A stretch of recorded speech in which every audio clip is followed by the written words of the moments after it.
You know me as the host of the Heavy Duty Parts Report, but did you also know that I am a co-host on a radio show on TNC Radio called Mind Your Trucking Business?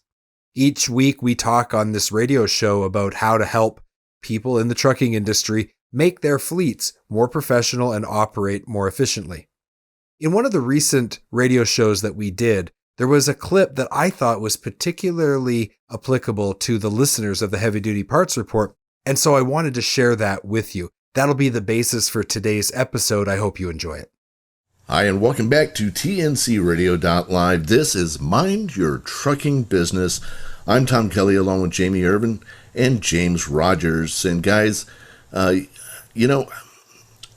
I look around the world right now, looking at this economy, looking at these supply chain issues, inflation, stagflation, quite frankly, turning on the TV right now just is enough to give a guy an ulcer, right? It's a scary time. So my question to the two of you, I'm going to start off with James. James, as people are listening in, let's say that they're a company driver thinking about getting their own authority and jumping into, is now a good time to even be in the trucking business, or should you just sit on the sidelines? What is your take on where we are right now and the kind of response and kind of action that somebody who maybe isn't quite sure what they want to do, what should they be looking at? Well, you're asking the $1 million question right now. I've had multiple conversations with a lot of my peers and even a lot of my own contractors about this very topic, and it's not an easy one to answer, because I share two opinions to it. Is one, there's never a bad time to get into this industry because this industry is needed. That's the first thing. We're very much in demand, especially right now. On the other side of it, if in that scenario, if I'm a company driver, I would honestly be giving you bad advice if I said, yes, now is the time to do it. And I can't give that good advice because, one, it's good. I would say yes if you had a substantial amount of cash to get in at the beginning, because there's just no getting around it. The price of equipment to get in right now is extremely high. It is extremely high. The cost of insurance is extremely high right now as well. Not to mention, just the learning curve coming from a company driver to being a small, a business owner. And I'm going to use the air quotes of the title of owner operator. That learning curve, if you make a mistake, you could be out of this industry just as quickly as you came into it right now, as well as looking at what kind of equipment are you going to get. Are you going to spend the exorbitant amount of money on a truck that you may not be able to get for another 2 to 3 years? Because I've talked to many Freightliner dealerships that I deal with, and they're telling me they're not going to get any trucks till like 2023, 2024. Then you're looking at, if I go with a used truck now, am I going to be able to get parts for it? Because, I've got a contractor who's had a truck down that was trying to get one sensor, I think it was a def heater pump sensor that was on national back order, and the makers, PACCAR, Cummins, and Detroit were all trying to find workarounds to be able, at the approval of the EPA, to delete that sensor so they could still run the trucks legally. Or do you go with a pre-emissions truck? Then you're talking about an older truck to get in it. And once again, you're back to, if it breaks down, am I going to get parts? The truck that I operate, it was recently in the shop for well over a month trying to get parts to it.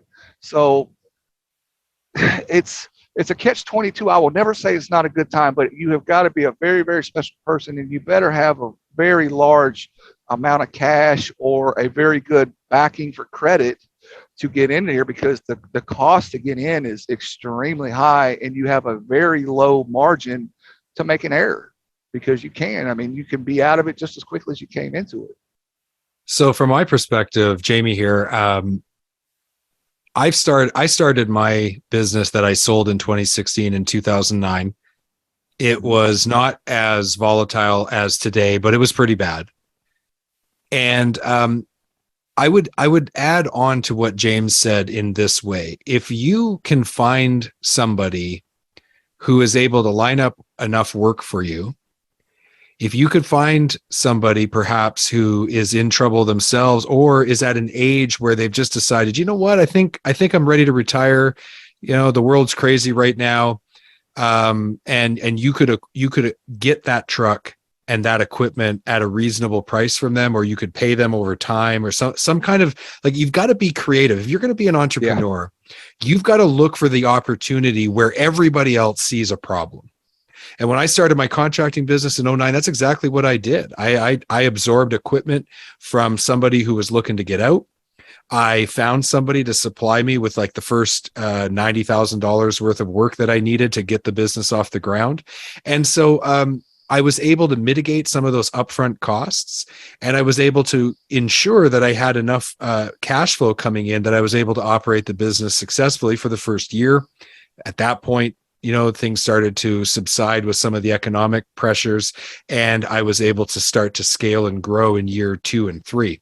So if you're going to be a business owner, you've got to be flexible. You've got to be assertive. You've got to find the opportunities. And I'm with you, James. I would say if it has to be the right circumstances. But when things are bad, that is actually the time when a lot of wealth can be created and businesses can be established. We're going to take a quick break. We'll be right back. Don't have a heavy-duty part number and need to look up a part? Go to parts.diesellaptops.com or download the app on Apple or Android to create your free account. Looking for high-quality fuel injection for heavy-duty applications? Having one supplier for fuel injection allows you to better serve customers by providing them with a complete line, which increases your sales and profitability. Learn more at ambackinternational.com/aftermarket. Absolutely, because it's like you said, there can be the opportunity in the right circumstance. One of the big things that I'm seeing, and I have a lot of conversation with peers and stuff with, is that a lot of them are selling their equipment. And it might be an opportunity where, hey, they're just trying to sell it to get out from under what they may owe the bank, or they may already be behind, and the bank will work with you to say, hey, if you catch him up, you can take this over completely. Because the truth is, the lenders don't want the equipment back. They just don't, because what are they going to do with it? They can't really auction it right now because prices are so high. People are already getting out of the industry. So that right situation very well may present itself. It's like that's the part of me that says it's never a bad time to get into the industries. And it's like you said, it's going to take that right circumstance to do it. And then obviously coming into it, like you said, if you could find contracted freight that's going to cover you for that first 90 days, have a good relationship either with a broker or a direct shipper or a direct receiver, that's going to put you miles ahead of the game coming into it. But if you come into it hoping to work with certain, every broker on the board or whatnot, if you're working on a spot market, it's not going to happen. Or another course of action would be, hey, maybe you could get the truck and lease onto like a mega carrier. Not something that I promote for my own personal reasons, but you could get on with a mega carrier who already has the contracted freight, and then you're basically pulling from their pool. Yeah. And you could go the other direction too. So you might be able to get an over-the-road truck. Like let's say you could pick yourself up a nice Kenworth T680 or even a T800, and you could if you could get that truck off of somebody who's in distress at the right price, now you might be able to rig that truck and go into some vocation, because one of the things about being in business is you do not want to be in that what they call the bloody red ocean where competition is fierce and prices are being driven down. You want to find that nice wide open blue ocean where there's a little bit of opportunity for you to establish yourself. So maybe there's some vocations you could focus on. You rig that truck, you get it for a good price, and now you're not out there beating your head against the wall on spot rate, but you're actually making some good money in a vocation, and you've got some nice consistent work coming in. That could give you that year, 2 years to establish yourself, learn the business. And by that time, the economic pressures we're facing now are going to be different. Better, worse, the same, who knows, but they're going to be different. It probably won't be the same. And you'll be able to capitalize on future opportunities from there. I have seen so many businesses over my 25, 30 years and being around business and my 20 plus years of being around trucking. I've seen so many great businesses started when the economy was at the worst and the lowest point. Oh, absolutely. And it also lends credit to is the piece of advice I could give to it is if you choose to come into the industry, is don't be afraid to make mistakes, but also understand that you're going to have to learn quickly how to mitigate those mistakes, because a mistake in this industry, it can cost you. It can be very pricey. It can be very costly. So understanding that coming in, and then also understanding that you're going to learn from it. Mistakes are going to happen. They just are. Whether you're booking the wrong kind of freight, whether your equipment may not be set up right, maybe you picked the wrong kind of truck for what you need or whatnot. So simple things like that, and it is. I mean, this industry is not cookie cutter. That's the good thing. No matter whether the economy's bad or whether it's great, this industry is not cookie cutter, and there's so much you can do in it to be successful. No matter what you do, don't cheap out on compliance, safety, or maintenance and repairs, because that'll sink you every single time.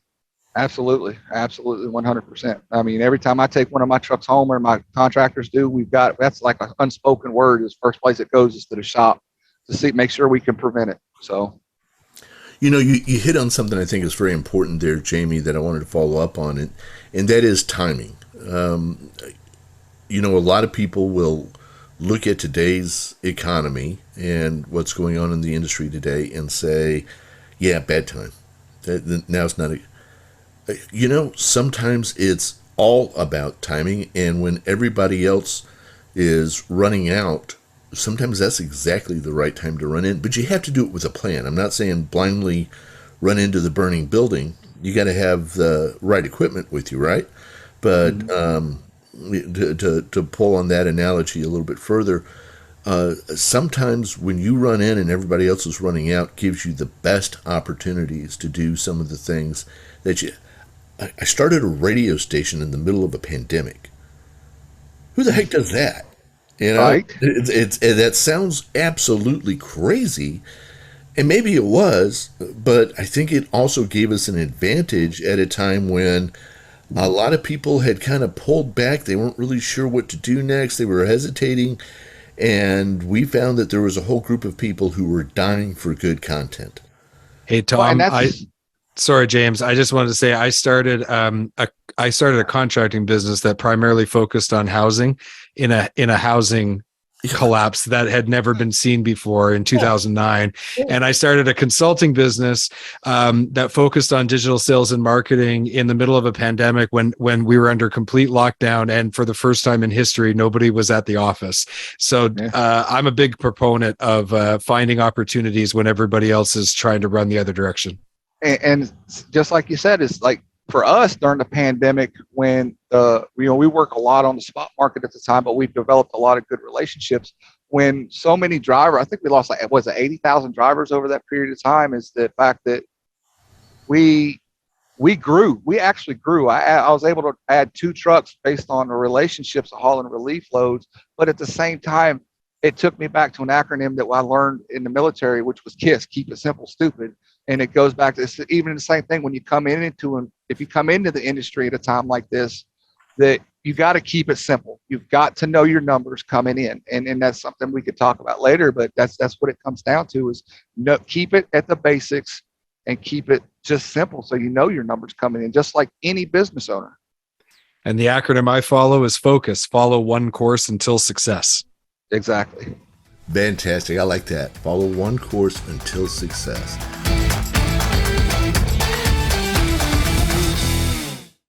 Thank you for watching this video. Click here to subscribe to the Heavy Duty Parts Report YouTube channel, and click here to watch another great episode.